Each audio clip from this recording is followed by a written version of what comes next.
이제 현재의 근골격계 질병 인정 기준과 적용 사항들을 좀 설명드리고, 그리고 이 근골격 질병이라는 게 결국은 업무상 질병에 어, 포함되는 거기 때문에 업무상 질병의 인정 기준이 어떻게 변화됐고, 그중에서 이제 근골격 질병의 인정 기준이 어떻게 변화됐는지에 대한 내용을 주로 해서 말씀을 좀 드리겠습니다. 사실은 그 오늘 내용이 이 표 하나로, 이 그림 하나로 저는 다 정리가 된다고 생각을 해요. 그러니까 이제 법적인 인정 기준이 이 안에 들어있지는 않지만, 실제적으로는 이 표에, 이 그림에 제가 이게 한번 오늘 이걸 하면서 정리를 한번 해봤는데, 어, 이게 아마 거의 대부분의 내용을 포괄하고 있지 않을까, 이렇게 생각이 좀 됩니다. 실제적으로 아시다시피 1995년, 96년, 그러니까 이때에 한국통신 114 전화안내부라고 표현하는 분들의 뭐 경견환장의 문제, 이것들이 문제가 되기 시작했죠. 이제 그 전에는 사실은 근골격계 질환이라는 말을 붙이지도 않았고, 경견환장애 뭐 이런 식으로 불리거나, 거기에 이제 역사에도 보면 이제 그런 말이 써 있습니다. 이제 한국통신에서 산재 신청하시게 된 분이 어떻게 해서 어, 산재 신청을 하게 됐느냐의 과정에, 어떻게 하다 보니까 아파서 되게 힘들어서 찾다 보니까 방송국 타이피스트가 이 경견한 문제가 생겼는데 그걸로 산재를 받았다라는 말을 들었다. 그러면서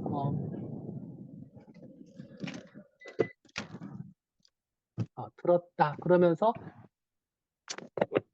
그 말을 듣고 나도 산재를 신청해 볼 수 있겠다라는 뭐 이런 이제 역사적인 배경이 좀 나옵니다. 그러면서 어쨌든 1995년, 96년 공식적으로 통계가, 그 이전에는 근골격계 산재 건수가 대략 뭐 2건 이내 뭐 이렇게 이야기를 하다가 20건 미만 이렇게 하다가 1996년에 근골격계로 신청된 그러니까 승인된 산재 신청건, 승인건이 506건이 나옵니다. 그러니까 굉장히 많은 건이 나오죠.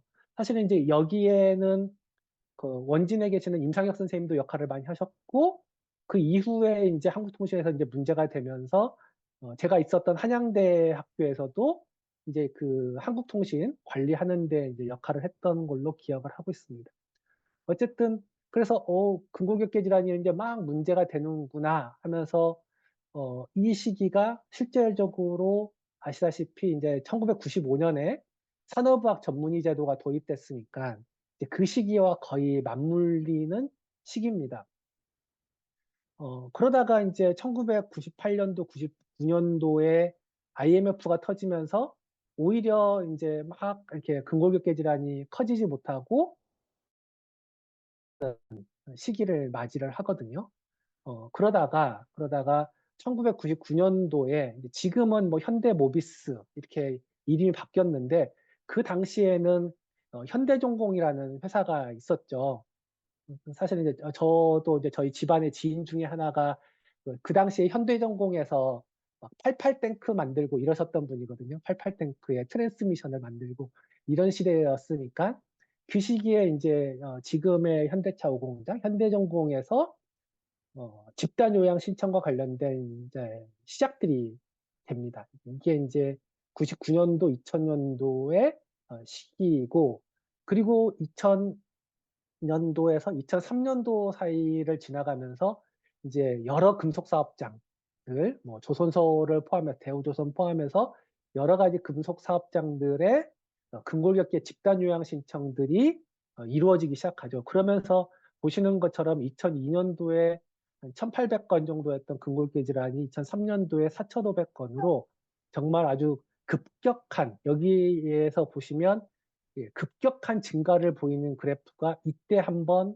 그리고 이때 한 번, 그리고 이때 한 번 이렇게 보시면 될 겁니다. 그러니까 세 차례의 근골격계 질환의 집단 신청이 있는데, 이거는 인정 기준의 개정이 아니라 실제적으로 집단 요양 신청에 영향이 컸었습니다. 지금도 기억하는 게 제가 이제 2003년도에 전문의를 땄으니까요. 2003년도에 전문의를 땄는데 그 당시에 전문의를 따셨던 일기 선배님들과 함께 지금 이제 저희 인천병원에 같이 계시는 권영준 선생님은 전문의셨고 저는 전공이었고 뭐 이 시기에 뭐 인천, 군산 이런 여러 자동차 사업장들까지 전국을 돌아다니면서 근골격계 검진을 하고 그리고 그중에서 인제 이런 근골격계에 문제가 되는 분들을 좀 골라내는 그런 작업을 했었습니다. 그게 인제 실제적으로 무 해야 되는 의무가 주어진 게 집단 요양 신청을 하면서 2003년도에 산업보건 기준에 관한 규칙, 그러니까 소위 말해서 산업안전보건법에 사업주의 근골격계 예방 의무가 생기면서 산업보건 기준에 관한 규칙에 근골격계 유행 조사를 3년마다 해야 된다라는 게 이루어집니다. 그래서 2003년부터는 정말 근골격계 검진이라는 것들이 시행되기도 했죠. 그래서 이제 이게 굉장히 크게 이제 문제가 됐었는데 그 이후에 그 근골격 유행 조사와 함께 실제적으로 오히려 근골격계 질환의 산재 신청은 줄어들기 시작합니다. 그러다가 이제 시점이 2005년에서 2006년으로 넘어가는 시점에 한 번 근골격계 질환이 엄청나게 증가하는 상황이 있는데 이때 증가하는 이유는 다른 이유가 아닙니다. 그러니까 사고성 요통이라고 구분되어 있었던 것들이 기존에는 근골격계 질환에서 제외돼서 어 통계를 제시하다가 2005년도에 인제 산업안전공단의 인제 연구에서 우리 산재 통계와 관련된 개선이 이루어져야 된다 이제 이런 것들이 있었습니다. 그러면서 사고성 요통이 근골격계 질환에 포함이 됩니다. 그래서 보시는 것처럼 저희가 근골격계 질환을 요통과 신체 부담 작업으로 크게 두 가지 종류로 구분해서 통계를 설명을 드리는데 신체 부담 작업에 의한 근골격계 질환은 오히려 증가하지 않고 있었던 상황이고 오히려 그 사고성 요통, 그러니까 요통이라고 하는 것들이 증가를 하면서 실제적으로 굉장히 큰 게 증가하는 양상인 겁니다. 그러니까 이것도 실제적으로 근골격계 질병의 인정 기준이 개정돼서 근골격 질환이 증가된 것처럼 보여지는 그런 건 아니라는 겁니다. 증가한 건 아니라는 겁니다. 실제적으로 통계적인 기준의 변경일 뿐이다. 이렇게 보시면 되고요. 어 인제 여기서 한 가지 중요한 게 뭐냐면 이 2003년도에 집단 요양 신청을 하면서 이 산재와 관련된 것들을 처리하는 근로복지공단에서는 한두 건씩 또는 이렇게 그렇게 많지 않은 건수였을 때에는 근골격 질환을 처리하는 과정이 그렇게 어렵지 않았습니다. 물론 이제 어렵겠지만 어렵지 않았습니다.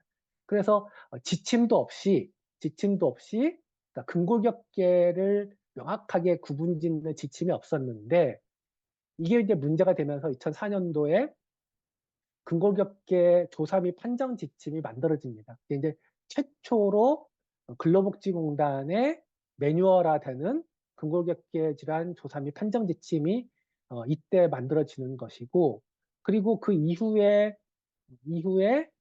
오히려 인제 근골격계 질환이 감소하고 그리고 2005년 6 년도에 막 문제가 되면서 산재보험제도 노사정위원회가 운영이 되기 시작합니다. 그러면서 인제 여기서 업무상 질병 인정 기준과 관련돼서 뇌심혈관 질환 그리고 근골격계 질환과 관련돼서 개선해야 될 것들이 무엇이냐라는 이야기들이 있었고 이 산재보험제도 노사정위원회를 통해서 실제 산재보험법상의 업무상 질병과 관련된 것들이 시행 규칙에 있다가 시행령으로 바뀌는 상황이 만들어집니다. 그러니까 이 산재보험제도 노사정위원회가 2006년부터 운영이 됐는데 이 시점을 중심으로 산재보상보험법 시행규칙이 시행령으로 바뀌고 질병판정위원회가 만들어지고 이런 과정들이 실제적으로 2006년부터 2008년도 사이에 이루어졌고 실제적으로 법령의 개정은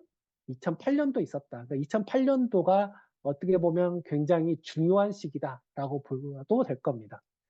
그런데 2008년도에 시행규칙에서 시행령으로 바뀌고 그리고 질병판정위원회가 설립돼서 운영되면서 오히려 굉장히 업무상 질병 판정과 관련돼서 공정하고 이런 판단이 이루어질 거라고 생각을 했는데, 질병판정위원회가 운영되고 나서 그 이후에 오히려 이게 건수이기도 하지만 사실은 승인율도 현저하게 떨어지기 시작합니다.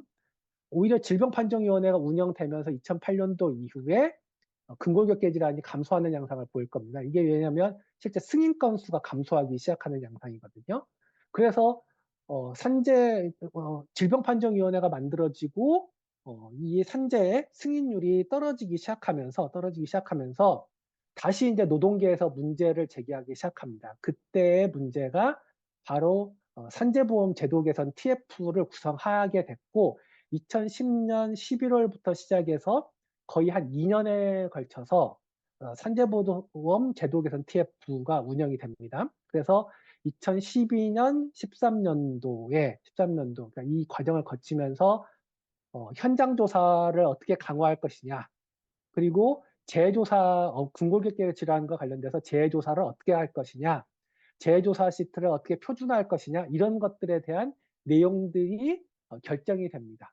그래서 실제적으로 2011년도부터 시작해서 2014년도까지 재조사 시트를 표준화하는 작업들이 만들어지고, 이때 이 재조사 시트가 개정되는 이 과정까지가 2차, 3차 개정의 주요한 내용입니다. 공단 지침에서는 주요한 내용이었던 거고, 그리고 이제 그 다음부터는 사실 거의 큰 변화 없이 요통은 조금씩 감소, 그리고 요추부를 제외한 신체 부담 작업은 조금씩 증가하는 양상들을 보입니다. 그러다가 실제적으로 2017년도, 18년도를 넘어가면서 실제 2017년도에 이제 정부가 바뀌었죠. 정부가 바뀌면서 조금 더 좀 이렇게 노동계 친화적인 판단을 했을 수도 있습니다. 이제 그런 영향과 2018년도에 사업주 날인이 폐지가 되고 산재보험에 있어서의 적용이 확대되는 이제 그런 시기가 2018년도에 이루어집니다. 그러면서 신청자 수가 급격하게 늘어나기 시작하고, 그 과정에서 신청자 수가 늘어나고 승인자 수도 늘어나는 상황. 이 정부가 이렇게 어쨌든 바뀌고 이 사업주 날인 폐지 적용 확대 과정이 아주 겹치면서 급격하게 이제 증가하는 상황이 만들어집니다. 그래서 이제 처리해야 될 건수도 늘어나고 신속하게 처리도 해야 되는 과정이 생기면서 그러니까 노동부에서는 이 근골격계 질환을 포함해서 업무상 질병과 관련된 특별진찰제도 이런 것들이 만들어지고, 그리고 2021년, 그러니까 18년도부터 이루어졌던 여러 가지 연구 결과를 가지고 고용노동부에서는 추정의 원칙을 근거로 한 고용노동부 고시를 2022년 7월 1일자에 시행하는 것으로 만들어집니다. 그러니까 사실은 이 96년도부터 시작해서 2022년도까지 거의 한 26년의 세월 동안 있었던 여러 가지 건들이 아마 이 표로 보시면 대략적으로 이해하실 수 있지 않을까 싶습니다. 사실 그 안에는 생각해 보시면 여기에 적어 놓지는 않았지만 1999년도에 근골격계 관련돼서 굉장히 중요한 사건이 하나가 있었습니다. 그게 뭐냐면 그 대우자동차의 그 이상관 씨라고 해서 그 근골격계 질환으로 요양 중에 자살하는 사건이 있었죠. 그래서 사실은 그 근골격계 질환의 여러 가지 상황들에 사실은 요양 관리를 어떻게 해야 될 것이고 이런 것들이 굉장히 문제가 됐었습니다. 그래서 실제 이런 이제 뭐 자살 사건 이런 거 생기면서 학회에서는 또 요양기간, 표준 요양기, 그러다 보니까 이제 막 자살하고 이런 상황이 벌어지면서 요양기간 관리를 어떻게 해야 되느냐 문제가 됐고, 그러면서 이제 저희 학회에 표준 요양기간과 관련된 연구 용역이 있었죠. 그래서 실제적으로 2003년도, 2004년도에 제 기억으로도 2004년도 산업의학회에서 이 요양기간과 관련돼서 산재요양과 건강보험 요양기간 이런 것들을 비교하는 표준 요양기간 발표를 하는 장소에 굉장히 많은 노동계 분들이 참석을 하셔서 뭐 경론과 사실은 엄청난 큰 논란이 소란이 있었던 그런 상황도 있었습니다. 그런 것처럼 사실은 이 근골계 질환이 이 변화되는 과정들을 보시면 굉장히 많은 사건들을 경험하면서 이루어졌던 것들이다. 그리고 대부분 그냥 아무 사건도 없는 과정에서 변화가 있었던 것은 아니다라고 보셔도 될 것 같습니다. 참고적으로 보시면 이제 이것들을 보실 때 조금 더 이제 참고를 하자면 1964년도에 산재보험 제도가 도입되고 나서 이제 올해가 60년 됩니다. 그러니까 산재보험 사업 60년 되는 해인데 2000년도가 중요한 시점은 뭐냐면 2000년도가 저희 산재보험은 처음에는 500인 이상 근로자로 시작을 해서 뭐 50인, 5인 이렇게 진행이 되다가 상시 근로자 1인 이상 사업장으로 적용되기 시작한 게 2000년도입니다. 그러니까 이 2000년도라는 것은 굉장히 어떻게 보면 그 기반이 준비가 되기 시작하는 거죠. 산재보험으로서의 신청할 수 있는 분들의 규모가 막 만들어지기 시작하는 시점인 것이다. 이렇게 보시면 되는 것이고 2008년도부터 여러 가지 특수 형태 근로종사자들이 산재보험에 적용을 받을 수 있는 상황들 이런 것들이 만들어지기 시작하고 아까 제가 말씀드렸던 대로 2018년도가 건설공사 규모나 금액에 상관없이 모든 사업의 근로자들이 산재보험에 적용을 받을 수 있는 상황으로 발전했다. 그러니까 어떻게 보면 2000년도 그리고 2008년도, 2018년도라고 하는 이 세 번의 시점들이 사실은 이 근골격계의 변화 과정에서도 굉장히 중요하게 작용하던 시점이었다라고 보시면 될 것 같습니다. 사실 이 한 장 하고 나면 그다음부터 볼 내용 별로 없습니다. 글씨가 많습니다. 그래서 아까 이제 말씀드린 대로 이제 이 오늘의 내용을 보시기 전에 이제 제가 전체적인 과정을 한번 요약해서 드렸고, 그다음에는 이제 좀 글씨가 많지만 아까 보여드린 내용들을 좀 자세하게 설명드리겠습니다. 그래서 어쨌든 지금 현재 시점에서의 근골격질병 인정 기준과 적용은 저희는 어쨌든 공단은 법이 개정되고 나면 그 법 개정 내용을 기반으로 해서 지침을 만드는데 그 지침이 개정되는 상황이 아까 제가 말씀드렸던 대로 4년도, 8년도, 13, 14년도, 21년도 이렇게 있었다라고 보시면 되고 가장 최근이 이제 2021년도의 지침과 2022년 7월 달에 고용노동부 고시가 개정되면서 공단에서는 발생 빈도가 높은 근골격계 상병에 대한 업무상 질병 조사 및 판정 지침 거기에 해당하는 다빈도 상병에 대한 직종정의서 이런 것들을 같이 준비를 하게 됐었습니다.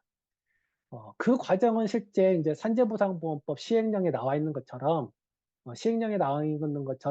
근골격계 질병에 대한 규정이 있는데 사실은 이 26년의 내용을 쭉 해보면 저는 이제 2008년도에 이제 뭐 시행규칙 시행령으로 바뀌는 과정에 어떻게 보면 가장 큰 잘못, 왜냐면 저도 이제 그때 관여를 하고 있었는데 가장 큰 잘못 중에 하나가 기간이 없어져 버렸다. 그러니까 이 시행령이 사실은 2008년도에 개정돼서 마련된 이 시행령 별표가 거의 지금 이 근골격계질환이 그대로 유지가 되고 있습니다.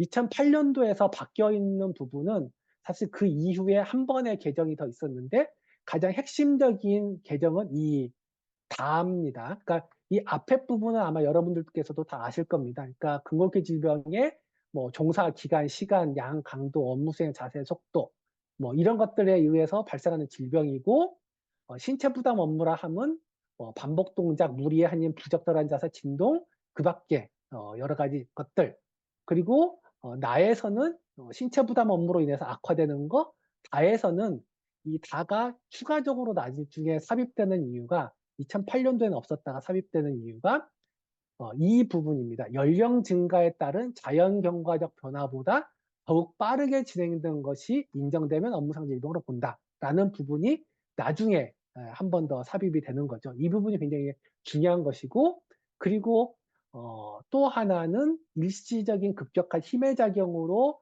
발병했을 때도 업무상 질병으로 본다. 그리고 마에서는 고용노동부 고시로 정한다라고 되어 있었는데 이 고시가 2022년도 이전의 고시는 실제적으로 이 질병의 시행령에 있는 인정 기준과 비교해 봤을 때 실제적으로 크게 적용할 만한 고시 내용은 없었다라고 봐도 될 겁니다. 왜 제가 이렇게 말씀을 드리냐면 이게 실제적으로 고용노동부 고시인데 그러니까 시행 규칙이 시행령으로 넘어가면서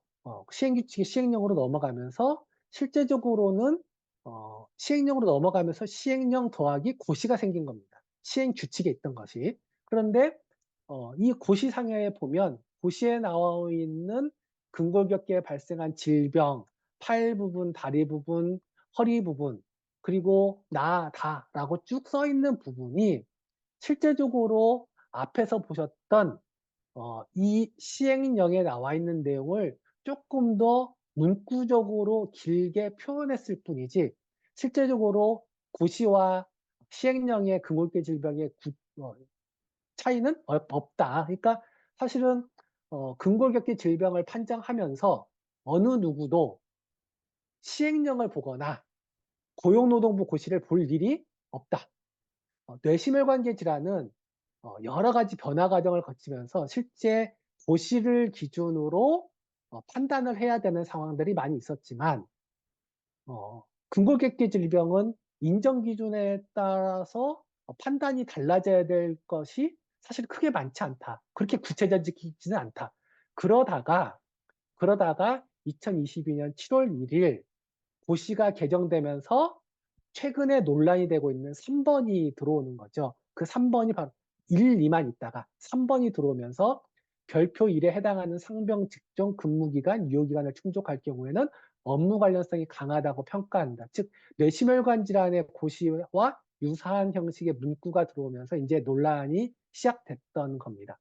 그래서 인제 그 내용이 별표 1이 이렇게 여러분께서도 많이 보셨을 목에서 대표적인 상병 6개 신체 부위와 각각의 상병 1 또는 뭐 2 개, 3 개씩 해서 직종과 근무기간, 유효기간을 표현하는 이 추정의 원칙에 해당하는 이 별표 1이 만들어지는 겁니다. 이 과정을 만드는 과정까지도 사실은 쉽지 않았지만 이 고용노동부 고시가 들어오는 데까지 실제적으로 따지면 거의 10년이 넘게 걸린 겁니다. 고용노동부 고시가 만들어지고 그 이후에 이 별표 1 하나가 들어오는 데까지 10년이 넘게 걸렸는데 그 10년이 넘게 걸리는 동안에 아무 일도 없이 이 고용노동부 고시가 확 튀어나온 건 아닙니다. 인제 그 과정과 관련돼서는 제가 조금 후에 설명을 드리겠다라고 보시면 될 것 같습니다. 그러면 인제 그 내용을 보시기 전에 잠깐 근골격계를 벗어나서 업무상 질병 인정 기준의 주요 변화 내용을 좀 설명드리겠습니다. 실제 업무상 질병 인정 기준의 주요 변화 중에 현재는 이렇게 되어 있습니다. 업무상 질병은 이렇게 되어 있죠.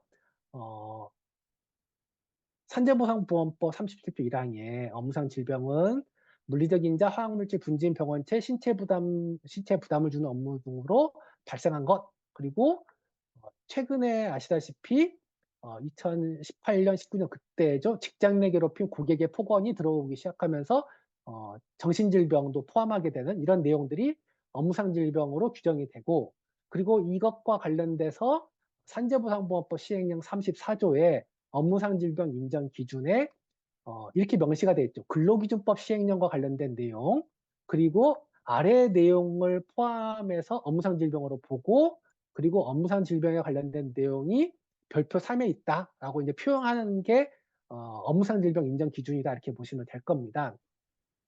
그러니까 이 중에서 굳이 제가 인제 근로기준법 시행령을 보여드리는 이유는 이 근골격계 질환과 관련돼서는 사실은 이 근로기준법이 다른 것보다 먼저 이렇게 명시가 돼 있었다라고 보시면 되는 겁니다. 그러니까 지금도 근로기준법이 뭐 저희가 근로기준법을 보면서 근골격계 질환을 판단할 이유는 없지만 지금의 근로기준법에는 이렇게 되어 있죠.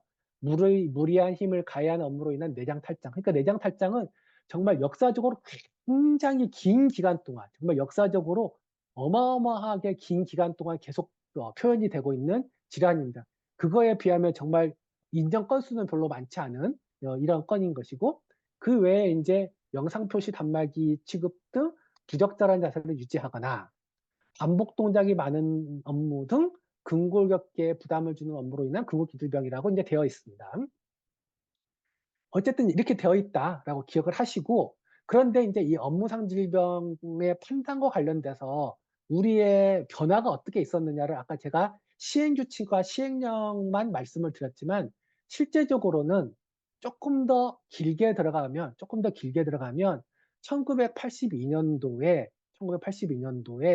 노동부 예규로, 그러니까 지금도 훈령 예규 고시 뭐 이런 말이 있잖아요. 그런데 그 당시에도 1982 년도 8월 27 일에 노동부 예규가 만들어집니다. 그 노동부 예규의 이름이 업무상 재해 인정 기준이라고 하는 예규가 만들어집니다. 이제 이 노동부 예규를 통해서 그 안에 들어가 보면 업무상 질병에 대한 인정 기준이 있고, 그 인정 기준이 1995 년도 5월 달에 산재보상보험법 시행 규칙으로 그대로 포함되면서 만들어집니다. 그때는 이제 시행 규칙 별표 1에 들어가는 거죠. 그래서 업무상 질병 또는 업무상 질병으로 인한 사망에 대한 업무상 재해 인정 기준이라고 해서, 이 노동부 예규에 있던 업무상 재해 인정 기준이 산재보상보험법 시행 규칙 별표 1에는 업무상 질병 또는 업무상 질병으로 인한 사망에 대한 업무상 재해 인정 기준, 이렇게 바뀌었다가 아까 말씀드렸던 2008 년도 7월 달에는 산재보상법 시행령의 별표 3의 업무상 질병에 대한 구체적인 인정 기준과 고용노동부 고시, 처음에는 이제 노동부 고시였죠. 이렇게 이제 구성이 되는 방식으로 변화가 있었다라고 보시면 됩니다. 근데 실제 이제 이 내용들 중에도 보면 1991 년도에, 그러니까 80년대 후반에 있었던 이氧화탄소 중독 사건이 사실 굉장히 중요하게 작용을 하고, 그러면서 의학적으로 명백한 경우에 대한 반성이 있습니다. 그러니까 이氧화탄소 중독이 그 당시에 잘 승인이 안 됐던 여러 가지 상황들에 대한 이야기가 나오면서, 의학적으로 명백한 경우보다는 상당히 인과관계가 있는 경우에도 인정할 수 있다라는 표현이 노동부 예규 개정 사항에 이제 포함이 되기 시작하거든요. 어쨌든 이런 여러 가지 과정을 거쳐서 만들어졌다라고 말씀드릴 수 있고요. 그 내용을 아까 말씀드렸던 노동부 예규가 만들어지는 과정을 보면 아까 말씀드렸던 대로 그 전에 흩어져 있던 뭐 업무상 질병 인정 기준 1981 년입니다. 고혈압 환자에 대한 기준, 직업성 난청의 인정 및 보상 기준, 이런 것들이 70년대, 80년대에 있었던 여러 가지 예규로 있었는데, 그 예규를 통합해서 아까 말씀드렸던 8월 27일 날 노동부 예규 71호로 만들어지고, 그게 94년도 5차 개정을 마지막으로 해서 95년도 5월 1일에 시행규칙 별표로 들어갔습니다. 그래서 이 과정들이 82년도, 95년도, 그리고 97년도, 그리고 이제 2000년도에 그러니까 요통은 참 처음부터 있었던 겁니다. 그러니까 요통은 82년도에도 요통이라고 해서 이제 들어가 있었던 거죠. 그 이후에 94년도, 95년도에 노동부 예규가 개정되면서 경견한 장애 이야기가 나오기 시작합니다. 경견한 증후군 이야기가 나오기 시작하고, 그리고 2000년도가 되면서 요통이 기준이 10년이라고 명시가 되어 있다가, 이때는 이미 95년도에 시행규칙이 됐었으니까 10년이라고 되어 있던 요통의 기준이 5년으로 바뀝니다. 그러다가 2008년도에 시행령으로 바뀌면서 이 5년이라는 말이 사라져 버립니다.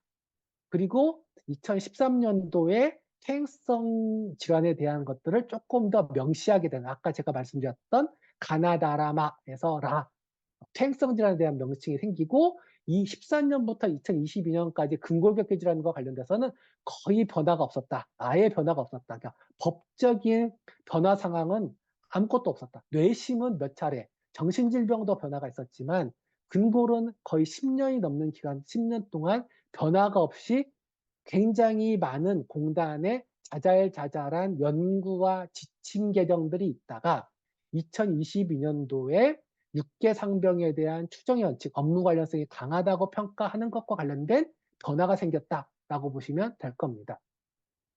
실제적으로는 어쨌든 10년도부터 2022년도까지 근골격계 질병 인정 기준의 변화를 보여드리기 전에 건수 변화를 보면 이렇게 될 겁니다. 그러니까 질병 처리 건이 7,800건에서 2022년에는 지금 12,400건 정도로 증가를 했고 굉장히 많아졌다. 그러니까 실제적으로 전체 질병 처리 건이 2022년도 28,000건인데 난청이 굉장히 많이 차지하고 있고 그다음에 이제 근골. 예전에는 그러니까 근골이 굉장히 뭐 한 60에서 70% 이상 차지하다가 난청이 많아져서 상대적으로 근골의 비율이 좀 줄어들었다 정도로 보여질 겁니다.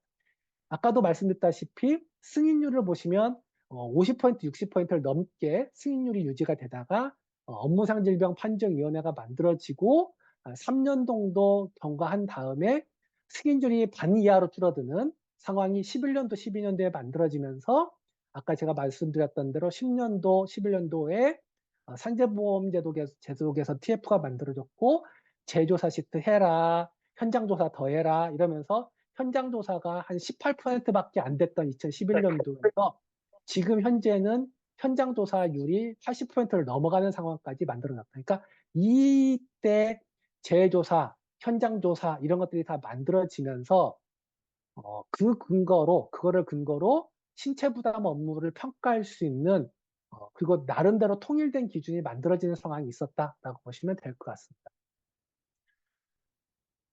아까 말씀드렸던 근로기준법과 산재보상보험법의 변화가 있는데 어쨌든 근로기준법에는 이렇게 있었습니다. 1954년도에 처음 근로기준법이 만들어질 때도 근골격계 질환은 이렇게 되어 있었습니다. 중격한 업무로 인한 근육권 관절의 질병과 내장탈 그리고 전신수. 그러니까 전신수라 하면 전신주를 만드는 사람은 아닙니다.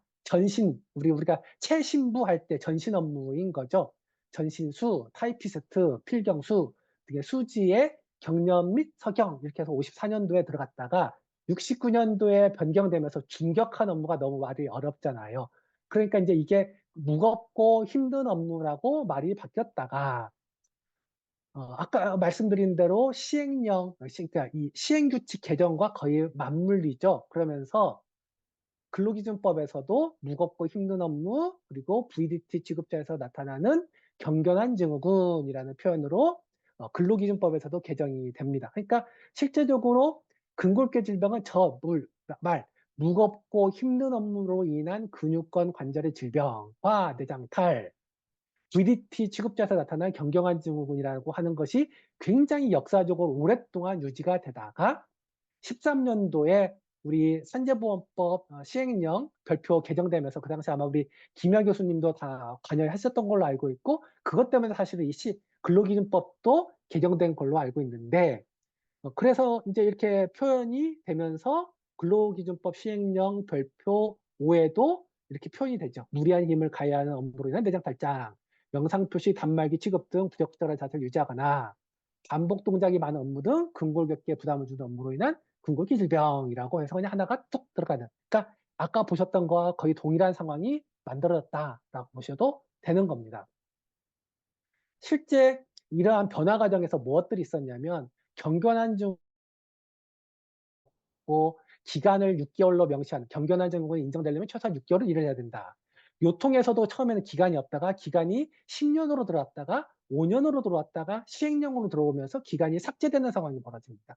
그리고 요통에 대해서도 처음에는 요통의 사고성 재해, 비사고성 요통이 구분이었다가 사고성 요통과 비사고성 요통, 즉 재해성 요통과 비재해성 요통을 구분하는 과정들이 즉 예규 시행규칙 시행령으로 변화가되는 과정이 있었다.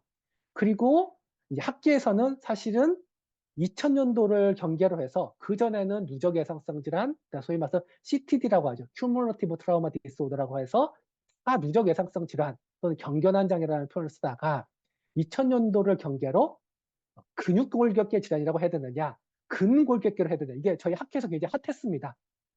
근골격계냐, 근육골격계냐, 근육골격계 질환이냐, 근골격계 질환이냐, 작업 관련 근골격 질환이라고 해야 되냐, 그냥 근골격계 질환이라고 해야 되냐. 그래서 그러니까 Work Related Musculoskeletal Disorder, MSD냐, WRMSD냐, WMSD냐, 이런 것들이 학회 내에서 정말 그 용어 하나 우리 산업의학회, 직업환경의학회 명칭 변경할 때도 굉장히 논란이 있었지만 이 근골격계 질환도 이 근골격계냐 근육골격계냐 이 명칭 하나 정하는 데에서도 굉장히 많은 논란이 있었습니다. 그런데 어쨌든 지금 현재는 그냥 근골격계라고 부르는 상황이죠. 그런 것처럼 97년도 이때는 학회에서 했던 이제 연구를 보면 누적 외상성 질환의 발생 실체와 발생 특성 파악 및 의학적 평가 방법 개발 뭐 이렇게 있었다면 2002년도에는 이것도 대한산업의학회가 했던 겁니다. 작업 관련성 업무상 질병 인정 기준 개선에 관한 연구, 근육골격계 질환을 중심으로 이러면서 이제 해외 사례 포함해서 여러 가지 해외 인정 기준들을 같이 하는 이런 기준들이 있었습니다. 인제 이런 것들을 인제 하는 과정에서 제가 쪼끔 읽어보시라고 인제 이윤근 선생님이 처음에 86년도, 95년도, 96년도 있었던 이야기를 적어 놨으니까 아까 제가 인제 그 통계표 보여드리면서 설명드렸던 거니까 그냥 읽어보시면 되고, 그리고 근골격과 관련된 투쟁 역사들도 아까 이윤근 선생님이 적어 놓은 것들이 있었으니까 한번 이 글 읽어보시면서 전체적으로 이해를 하시면 될 겁니다. 즉 이런 대부분의 과정은 뭐 여러 가지 투쟁의 과정과 투쟁을 통해서 정부가 노사 여러 가지 뭐 논의를 거쳐서 만들어진 것이다라고 보시면 될 거고요. 그 참고적으로 인제 보실 게 노동부 예규에서 아까 제가 말씀드렸던 것들을 이제 시행규칙 시행령에서 따왔기 때문에 처음에 인제 이런 식으로 되어 있었습니다. 이제 94년도 7월 달에 247호 마지막 예규 이전에 이렇게 되어 있었습니다. 무겁고 힘든 업무로 이렇게 해서 전화 교환 또는 속기 업무, 금전 등록기, 타자, VDT 등을 계속 사용하는 업무 또는 기타 팔 및 손가락에 과도한 부담을 주는 업무로 인한 수지, 압통, 수지 또는 팔 등의 건 또는 경견한 증후군 이런 식으로 되어 있다가 94년도에는 이거를 신체에 과도한 부담을 주는 작업으로 인한 질병 하면서 근골격계를 근로기준법 시행령에 있는 질병으로 본다라는 표현을 그대로 계속 갖고 오죠. 그래서 똑같이 경추, 견갑부, 상환, 수지 이렇게 구분하는 지금의 여러 가지 것들과 인제 비교했을 때 비슷한 상황이 이 94년도 7월 달에 만들어진다고 보시면 됩니다. 그러면서 경견한 증후군은 6개월 이상 이렇게 표현이 나오고요. 그리고 요통과 관련돼서는 이렇게 나오죠.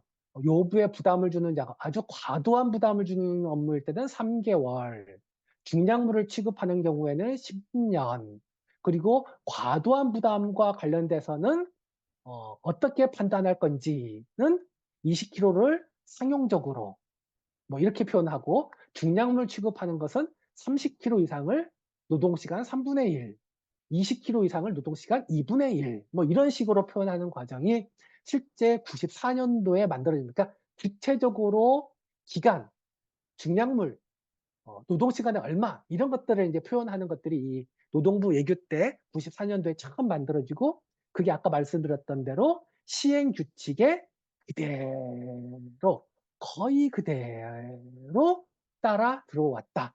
이것이 시행 규칙에서 거의 변화가 없이 쭉 와서 시행령으로 안착이 되는데, 시행령으로 안착이 되면서 제가 아까 말씀드렸던 대로 2008년도 시행령 안착될 때는 그게 없죠.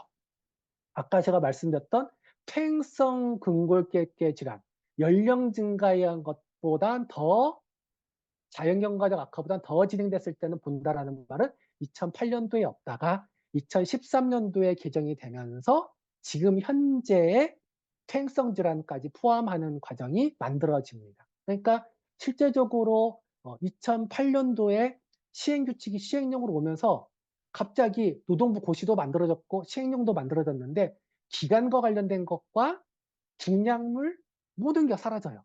그러면서 2008년도에 질병판정위원회를 만들고 나니 질병판정위원회에서는 도대체 어떻게 해?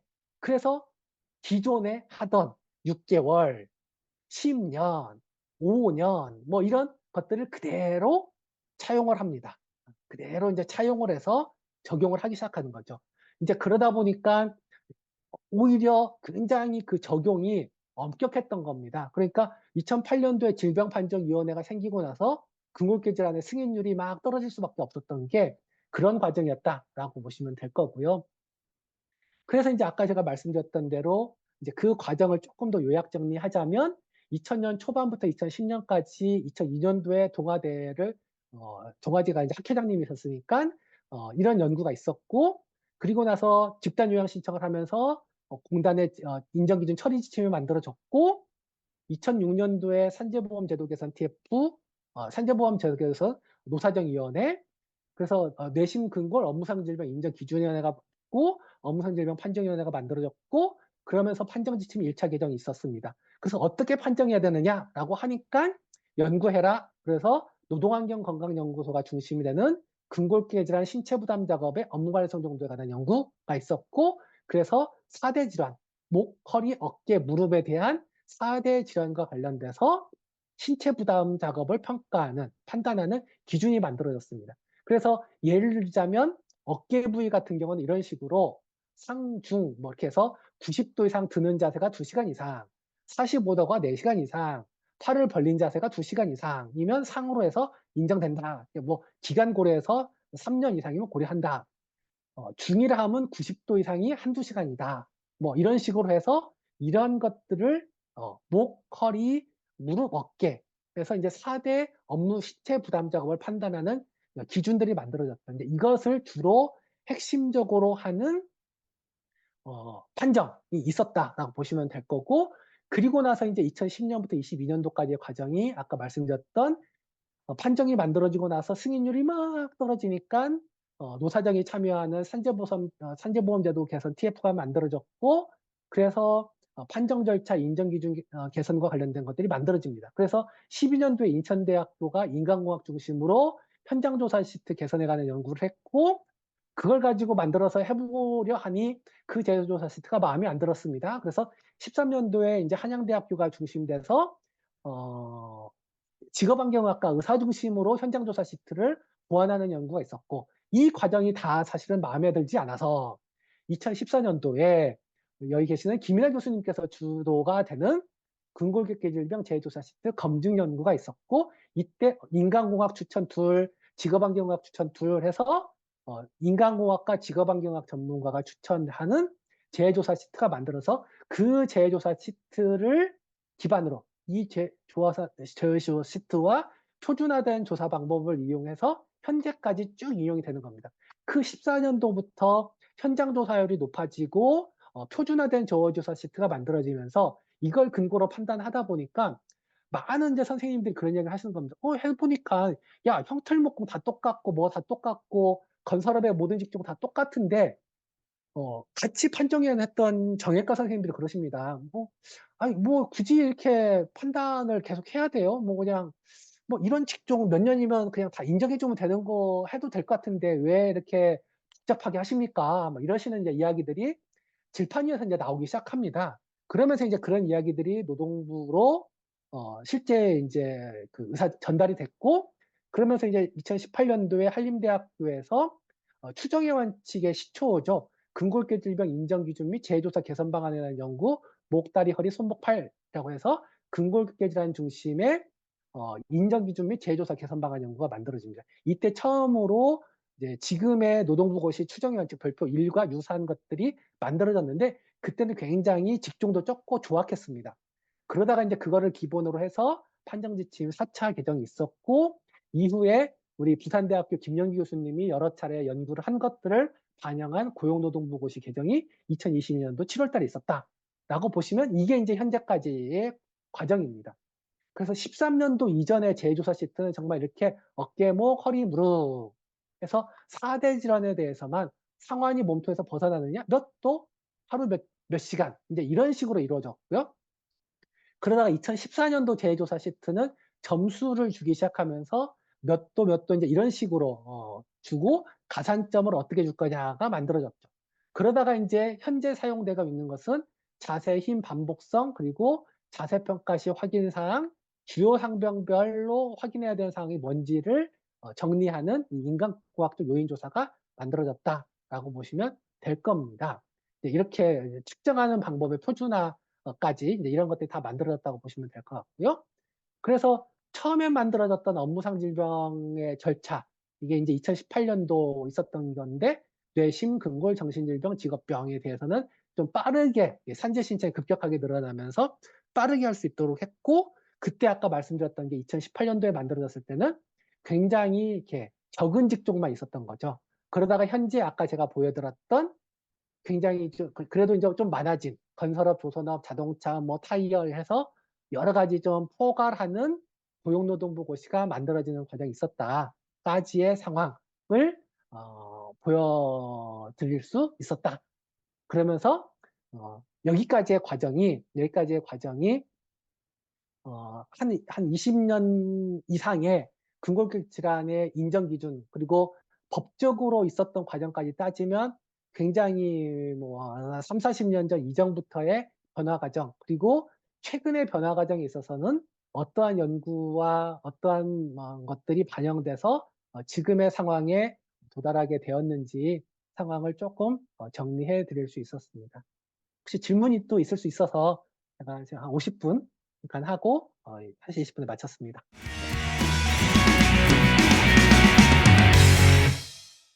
네, 선생님 감사합니다. 제가 전공이 시작한 게 2001년인가요? 2년인가요? 2002년인 것 같은데 네. 20년의 생각이 확 정리가 되는 느낌입니다. 사실 이게 뭐냐면 이 업무상 질병과 관련한 다양한 법적, 제도적 또는 업무상 질병의 인정과 관련한 보상은 근골격계를 빼고 이야기는 할 수는 없어서 사실 이제 근골격계 질환이 리드를 해온 거나 다름이 없어서 그 이후에 이제 2010년 이후에 넘어가면 이제 뭐 암, 뭐 희귀질환 이렇게 넘어갈 수 있겠지만 그 이전에는 그랬던 것 같아서 그런 변화를 정리를 해주셔서 큰 도움이 된 것 같습니다. 저도 오래간만에 이런저런 걸 다시 한번 돌아보게 되는 것 같습니다. 혹시 지금 임신혜 선생님이 단톡방이랍니다. 네. 채팅에 정리 감사하다고 말씀 주셨고요. 혹시 커멘트가 있으실 수도 있으실 것 같아요. 오늘 듣고 계신 선생님들 중에서는 커멘트나 질문 있으신 분 있으시면 편안하게 말씀 주셔도 될 것 같습니다. 혹시 네, 채팅창에는 특별히 뭔가가 올라온 게 없는 것 같아요. 네, 다들 지금 엄청 바쁘시더라고요. 그러니까 제가 볼 때 그러실 겁니다. 그리고 지금도 이렇게 자료 정리하면서 보면 그 당시에 어떻게 보면 이렇게 공단에서는 김주상 선생님, 김대성 선생님 이런 분들이 굉장히 활동을 많이 하셨고, 그 다음에 이제 학계에서는 이제 뭐 지금 저희 동해병원에 계시는 한성환 선생님, 뭐 지금은 어디 계신지 모르겠지만 송동빈 교수님이라고 막 음, 그 선생님께서 굉장히 그 당시 근골계 질환, 물론 이제 저희 송재철 교수님께서도 많이 하셨지만 음, 이제 그렇게 활동을 하시고, 이제 재하에서는 이윤군 교수님, 임상혁 교수님 이런 분들이 굉장히 아마 많이 활동을 하셨던 걸로 기억을 좀 합니다. 굉장히 이제 그런 싸움의 역사가 만들어지면서 사실은 지금 근골계 질환이 현재 상황까지 도달했다라는 느낌이 좀 들거든요. 네. 네, 저희 김양호 선생님은 이제 사실은 근로자들이 고령화되고 있고 임상적 특성도 변하고 있으니 이제 이런 것들을 고려한 제도 개선 이런 걸 고민해 봐야 되지 않을까 이런 제언 주셨고요. 사실 아마 이게 2000년, 2010년 말씀 주셨던 재해조사 시트를 바꾼 이후에는 사실 근골격계가 이 업무상 질병과 관련한 정책 이슈를 리딩하지는 못했던 것 같아요. 그 즈음부터는 아마 반올림에서 시작된 삼성 반도체에서 시작된 직업성 암과 관련한 문제들이 리딩을 해왔다고 생각을 할 수 있을 것 같은데 그게 정신질환 이런 것들이 해왔을 것 같은데 최근에 이제 아마 김희영 선생님 주신 말씀처럼 그 오랫동안 현장에서 일을 하시던 나이가 많다고 하면 안 되네. 어쨌든 이제 정년이 다 된 노동자들이 베이비붐 세대들이 은퇴를 하기 시작하면서 실제 현업에서 많은 어려움들이 생기고 있고 그리고 그것과 관련한 판단들이 많이 요구되면서 현장에서 그리고 아마 판단을 하는 저희 학회 회원분들께서도 고민들이 좀 많으신 상황인 것 같습니다. 근데 이게 사실은 이제 정책적인 변화가 아니라 인구학적인 변화의 이 마련이 되는 거라서, 네, 앞으로도 그런 일들은 계속 될 수 있다. 이런 생각이 좀 들지 않을까, 이런 생각입니다. 저도 이제 보면서 뭘 음. 느꼈냐면, 처음에 고용노동부 고시랑 이렇게 만들 때 보니까 이때만 해도 회전근개 파열이 아니라 건연밖에 없었어요. 네네네. 그러니까 지금은 이제 느끼는 게 뭐냐면 건염의 시대가 파열의 시대로 바뀌었고, 음.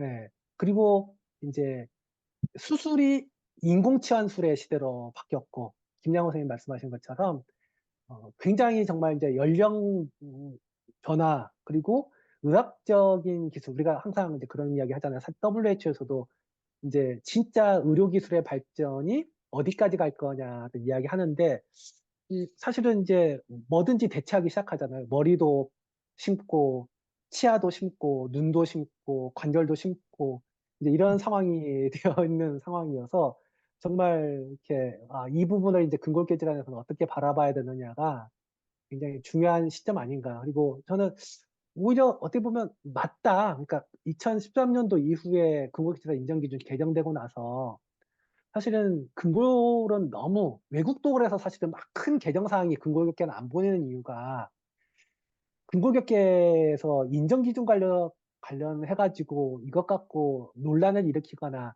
갈등해야 되느냐, 그건 저도 별로 아닌 것 같다는 생각이 좀 들거든요. 그래서 약간 뭐 정리하면서도 다시 한번 그런 생각을 했습니다. 네. 약간 이제 근골격계 보다 보면 사실은 이 우리 학회원 분들이 얼마나 다양한 영역에서 다양한 입장과 의견들을 가지고 이 문제를 해결하는 데 머리를 맞대 왔는가 이런 생각이 드는 것 같아요. 바라보는 관점이나 입장이나 이런 것들이 좀 다르기는 하셨지만 그 다른 영역에 계신 분들이 각각의 내용들을 가지고 또 만들어 왔었던 뭔가 합의 지점과 뭔가 발전들이 있었던 것 같고, 그리고 거기에서 또 이제 임상과 선생님들도 마찬가지고, 그거와는 또 다른 저희 학회 회원분들의 되게 다양한 영역에서의 활동들이 있었던 것 같아서 약간 저희 학회의 발전의 역사와도 관련이 있는 이슈가 아닌가 이런 생각이, 그런 생각이 잠깐 스치듯이 지나갔습니다. 어쨌든 추가적으로 한마디 드리면, 이거 하면서 '아 소음성 난청이 100데시벨이었던 시기도 있었구나.'